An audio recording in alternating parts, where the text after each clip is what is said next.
경선이 치러지고 있는데 결국은 저희 시청자들께서 주신 의견을 종합을 해보면은 두 가지 관전 포인트를 궁금해하시는 것 같아요. 첫 번째는 한덕수 대행을 포함해서 범보수 진영에서 이재명하고 붙었을 때 가장 경쟁력 있는 후보가 누구일 것인가 이제 이게 첫 번째 포인트고요. 두 번째로는 이제 국민의힘 경선 후보들만 따로 떼어놓고 봤을 때 나중에 한덕수 대행하고 단일화를 할 때 우리 국민들이 가장 감동적인 그 장면을 목격할 수 있는 그 사람이 누구일 것인가 그 단일화 국면에서 이 두 가지 관전 포인트가 있는 것 같아요. 예. 앞에 거부터 보면요. 예. 저는 개인적으로 근데 이거 한덕수 대행이요 경쟁력은 제일 있다 봐요. 아 그렇습니까? 예. 왜 그러냐면 예. 무당청에서 오늘 여론조사가 또 하나 나왔어요. 네. 여론조사 공정에서 이제 네. 그 무당청 예. 어차피 이게 이번에 좌파 우파 간의 전면전이면 네. 무당청도 중요하잖아요. 그 어떤 면이 제일 중요할 수 있죠. 예. 네. 거기서 거의 이재명과 똑같습니다. 오차범위예요. 한덕수 대행이 30.4, 이재명이가 32.9, 아 예. 2.5. 그렇네요. 그게 오차범위잖아요. 네네네. 벌써 이게 그 무당청에서 네. 백중세다. 네. 그러면 이제 우리 보수가 저는 우리 우파가 좌파보다 파이가 작다고 생각 안 해요. 아 그러면 이제 그 상당히 무당청에서 이 정도면 네. 충분히 경쟁력이 있는데 예. 그거는 이제 왜 그러냐면 또 우리나라 국민들은 이제 신상품을 좀 좋아하잖아요. 아무래도 정치적으로 신상품 있고 그다음에 이재명은 지금 세 번째 대선 도전이고 예. 네. 한덕수 대행은 불과 몇 주 전만 해도 여기에 대해서 저는 거론조차 안 되던 분이었기 때문에 그렇습니다. 네, 신상품 맞죠. 맞고 네, 나이는 유일하고 하더라도 네. 그다음에 오랫동안 관료로 왔다는 말 관료는 이게 정치 중립이 있잖아. 네. 상당히 중도 이미지가 강하다는 거예요. 그다음에 고향이 호남표를 가져. 왜 영남은 다 국민의힘입니다. 네. 호남표를 좀 뺏어올 수 있다는 거 세 네. 번째. 네. 네 번째 중요한 게 지금 중국이냐 미국이냐 갈림길입니다. 우리 세계적으로 보면 이게 거대하게 패권 전쟁이 벌어지고 있죠. 네. 한덕수 하면 미국, 야. 트럼프하고 되게 영어로 네. 마음대로 이야기할 수 있는 네. 즉 관세. 예. 그런데 이재명은 쇠세. 무조건 이게 쇠세. 이래도 쇠세 저래도 쇠세. 이게 뭡니까? 지금 이게 중국 미국 싸움에 편을 잘못 서면요. 약소국 중에 편 잘못 서가 망한 나라 많습니다. 이런 모든 걸 해보면 저는 이게 한덕수가 국제적인 젠틀맨이에요. 그 동네 양아치 이재명 정도는 제압할 수 있지 않을까 이렇게 보고 있어요. 아니 저희가 어렴풋하게 알고 있는 얘기도 서 변호사님이 그 재미난 용어로 간략하게 정리를 해주시니까 귀에 쏙쏙 들어옵니다. 아주 그냥. 그러니까 첫 번째는 신상품이다. 예. 네. 중도 이미지. 두 번째는 오랫동안 그 공직자로 살아온 중도 이미지. 네. 그다음에 호남. 예. 그다음에 국제. 예, 미국이냐 중국이냐. 예. 그다음에 뭐 덧붙인다면은 영어 실력까지. 그러니까요. 아 이게 외워놔야 되겠어. 이거 다른 데 가면 또 잊어먹어요. 신상품. 그다음에 중도, 신중호, 호남. 미. 그다음에 미국. 예. 그다음에 영어. 참 대단하십니다. 그럼 이게 귀가 딱 뚫어내 그냥. 네. 이재명하고 한덕수 대비 토론만 해도요. 네. 진짜 이게 뭐 딱 보면 알잖아요. 네. 외모부터 신사 이게 중후한 신사 이런 분이 한덕수잖아요. 네. 이재명은 보면 이게 그 뭐 머리에 염색만 맨날 해도 그 이미지가요. 아주 진짜 이게 얼굴은 못 속이거든요. 나이 40 넘으면. 그런데 그 신상품이 핸디캡이 될 수 있는 것이 정치 경험이 없잖아요. 그러니까 정치에 있어서는 가령 이재명이라는 사람은 성남시장 때부터 지난 뭐 20 몇 년 동안 20년 동안 이런저런 산전수전 정말 진흙밭에서 굴러가지고 입지전적으로 여기까지 와 있는 사람이라고 한다면 지금 한덕수 대행은 아직까지 옷에 오물 한번 묻혀본 적 없는 깨끗한 신사 이미지 이 이전 투구 싸움에서 견뎌낼 수 있겠습니까? 그런데 이번에는 반기문하고 좀 다른 게 네. 반기문은 이제 그 너무 빨리 나오고 네. 오랫동안 유엔에 있다 보니까 이게 국제 정치 국내 정치도 몰랐잖아요. 네. 그런데 한덕수 대행은요. 저는 지금까지 총리로 3년 했어요. 네. 뭐 정치를 모르지 않는다. 이렇게 그 보고 있고. 총리라는 자리가 정치적인 자리다. 예. 그리고 이제 그 한 달이잖아요. 네. 바로 이게 본선 들어갑니다. 네. 그러면 이게 반기문 그때 막 산소에 뭐 술부터 가짜뉴스 얼마나 했습니까? 예. 근데 그럴 시간이 없어요. 한 달에 단판이 끝나거든요. 네. 따라서 이제 가짜뉴스를 퍼뜨리는 것도 저는 시간이 안 될 거고. 그다음에 무엇보다 한덕수 대행이 5년 다 하겠다 하면 안 되죠. 아, 중요한 게 네, 개헌을 확실한다. 예, 그러면서 나한 2, 3년 한다. 예, 이러면요. 이재명 치하에 5년이냐 한덕수 개헌하면서 2, 3년 이래 하면요. 사람들이 모든 정치 세력들이 한덕수 2년 필요해. 이재명이 막아야 되니까 2년이면 이재명 사법 처리하고 개헌도 하고 충분하잖아요. 그러니까 한덕수 대행이 선거 출마를 선언하면서 나는 개헌이 완료되는 시점에서 바로 물러난다. 한 2년 정도 아, 하면 예. 한동훈 3년이니까 네. 1년 더 가까운 연세도 있고 하니까 그러면 그 정도는 모든 정치 세력들이 볼 때 2년 정도 이게 필요하다. 또 우리 윤석열 대통령이 억울하게 잃어버린 시간이 2년 아닙니까? 딱 임기 2년을 억울하게 탄핵 잃어버렸잖아. 그러니까 그동안 사실은 이제 대선 후보들 중에 임기 3년만 하겠다라는 말을 입에 올렸던 세 사람이 있는데 그게 김동연, 오세훈 그리고 이제 한동훈 이렇게 세 사람이에요.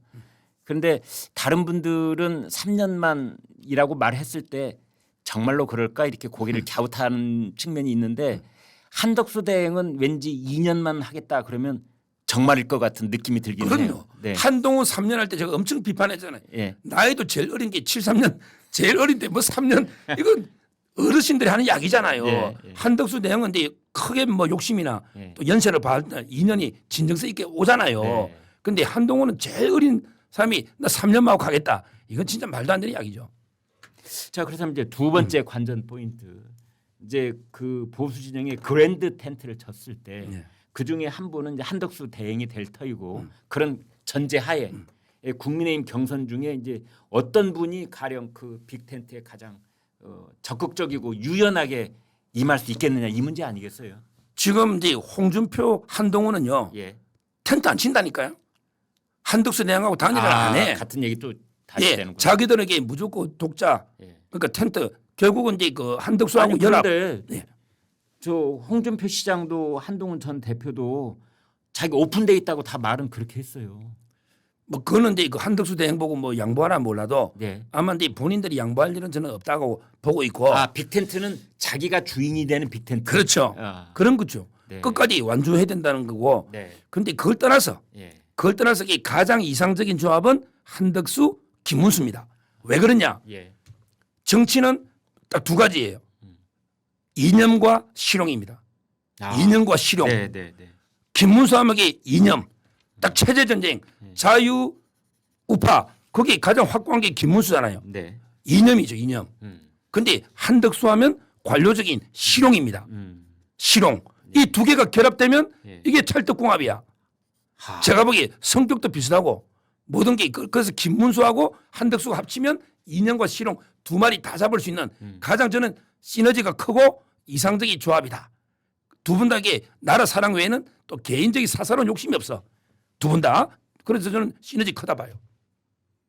한덕수, 김문수. 그러고 보니까 이 쌍수라고 불러도 될는지 모르겠는데 아무튼 그 두 분은 좀 원칙주의자 같은 그런 느낌을 주는 건 사실이에요. 그렇습니다. 쌍한 한동훈 한덕수는 안 맞아. 쌍수가 맞아요. 쌍수가. 예, 쌍한은 안 되고. 저희가 오늘 새로운 용어 하나 만들겠습니다. 쌍수. 네, 실현이 될는지 안 될는지는 가봐야 알겠습니다만 쌍수, 김문수, 한덕수. 나이도 비슷하셔 두 분이요. 그렇습니다. 네. 그다음에 또 이제 그 이런 이야기를 하는 분들이 있습니다. 특히 그 지금 경선에 참여하고 있는 후보 쪽 그 캠프에 몸담고 있는 인사들일수록 한덕수 대행에 관한 얘기가 자꾸 나오는 것이 이 국민의힘 경선을 자꾸만 피해를 주고 있다. 거기에 관심이 양분되고 있다. 그런데 또 어떤 분들은 아니야. 한덕수 대행이 있기 때문에 그나마 국민의힘 경선에 대해서 사람들이 관심을 갖는 거야. 이렇게 좀 해석이 양분이 있어요. 어떻습니까? 처음에는요. 네. 전자 쪽이 많았어요. 처음에는 이제 그 오히려 흥행을 막는다. 예. 한덕수한테 관심이 다 가 있으니 네. 이런 게 많았는데 네. 지금은요. 압도적으로 후자. 아. 두 번째 예. 한덕수 대행이 있음으로써 국민의힘에 희망이 생기고 아. 그러면서 이게 더 관심이 폭발하고 있다니까. 흥행이 폭발하고 있어요. 네. 처음에는요. 야 우리끼리 요래가지고 누가 돼도 이재명한테 하면 뭐 5대2 50%대 20% 30%밖에 안 나오잖아. 네. 그러니까 아예 관심이 없었다니까. 그런데 한덕수가 딱 있으니 음. 국민의힘이 이기고 한덕수하고 연합하면 충분히 이재명 잡을 수 있겠다. 그러면 한덕수하고 누가 연합하는데 이러니까 경선에 관심이 더 많은 거예요. 그러면 희망이 생긴 거예요. 내일하고 모레 이제 이틀 동안에 그 국민의힘 주자들이 A조, B조 이제 토론을 하는데 예. 그게 방송국에서 하잖아요. 예. 그러면은 그 방송 진행자가 묻겠네요. 한덕수 대행하고 단일화 하겠냐고. 질문이 많이 오겠죠. 네, 그 아마 질문이- 이제 김문수 수사는 예. 할 거고요. 예. 아마 나머지 후보들은 이제 뭐 유보적인 태도를 보일 그렇게 것이다. 할 거로 아. 보이는데 네. 지금은 한덕수 현상이 우리 국민의힘도 끌어올리면서 흥행이 대폭발하고 있는 무슨 민주당은 아예 없잖아요. 내일 모레 토론 중에 가장 뜨거운 질문 중에 하나가 한덕수 대행이 나중에 무소속으로라도 출마하면 단일화 하겠느냐 이 질문이 될 가능성이 있네요. 그렇죠. 요즘 어디 가도 그 한덕수 질문 예. 제일 많고 그다음에 윤석열, 네. 한덕수 두 명이 아마 이게 가장 뭐 뜨거운 토론의 주제가 되지 않을까 저는 이래 보입니다. 네.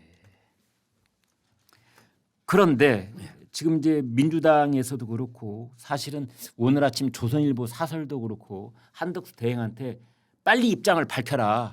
오늘이라도 예? 출마면 출마, 불출마면 불출마. 가령 출마할 마음을 갖고 있으면서 아무 말 없이 계속 국정을 운영을 하고 관세 협상을 하고 하면은 이 모든 것이 정치적 행위가 될 것이므로 그건 온당치 못하다. 그리고 불출마를 하겠다면 빨리 불출마를 하고 국정에만 오로지 전념을 해라. 그래야 국민들이 이 관심이 이제 정리가 되는 것 아니냐. 이제 이렇게 또 우리 사설은 또 준열하게 지적을 했더라고요. 저는 이제 그 동의 안 해요. 아, 말로 빨리 밝힙니까? 빨리 밝힐수록 이게 손해입니다. 왜 손해입니까? 출마하겠다고 하면 이게 당장 그만두야 될 거고요. 예. 계속 이 검증 기간만 길어지죠. 아, 그다음에 불출마하면 이게 불출마한다면 이게 더 동력이 떨어질 겁니다. 네. 권한 대행으로서 네. 저는 지금 묵묵하게 그냥 출마 물론 안 하는 것처럼 묵묵하게 맡은 일만 열심히 하다가 네. 그다음에 최소 검증 5월 3일까지잖아요. 그 직전에 아마 이게 저는 밝혀도 충분하다. 4월 28일이 마지막 주 월요일이던데요. 예. 그 주간에 그러니까 말하자면 그렇죠. 그 주간에 빨리 밝혀봤자 이게 무슨 도움이 되냐. 그냥 관심이 없는 것처럼 난 오로지 그냥 권한대행이 일을 묵묵히 하겠다. 이런 이제 이미지로만 주고요. 뭐 속마음은 결론이 저는 출마로 봐요. 제일 이게 왜 제가 출마를 보느냐. 한덕수 대행이 출마 안 하면요. 나중에 임기 끝나잖아. 그러면 이게 편안하게 여생 못 보냅니다. 그걸 제가 들었는데 민주당이 한덕수 대행 그냥 안 둡니다. 이재명이가 짓고 나면 내란 특검법을 만들어요. 그러면 이게 무자비한 보복이 벌어진다고요. 한덕수 대행, 최상목 다 아마 내란 방조로 계속 수사받고 할 겁니다. 그러니까 한덕수 대행이 뭐 출마 안 할 수가 없는 상황이다. 중요 임무 종사자로 이제 그러니까요. 본인이 출마해서 이재명을 때려잡지 않으면 본인이 편안하게 여생을 보낼 수가 없어요. 그러니까 저는 권력 의지가 없다 하지만 이게 어쩔 수 없는 선택으로 출마로 갈 수밖에 없다. 이렇게 보고 있고 유일한 걸림돌이 부인이었거든요. 부인도 좀 더 왜 아무래도 부인들 다 싫어합니다. 제가 직접 부부 동반 모임한 사람 들었어요. 부인이 강하게 반대하고 있다.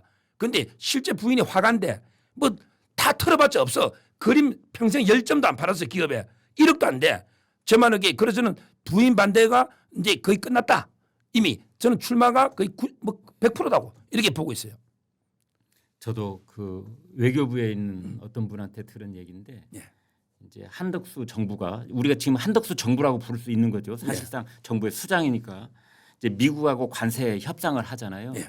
한덕수 대행이 출마를 할 수도 있을 것 같아야만 협상 파트너로 미국이 인정을 한다는 거예요.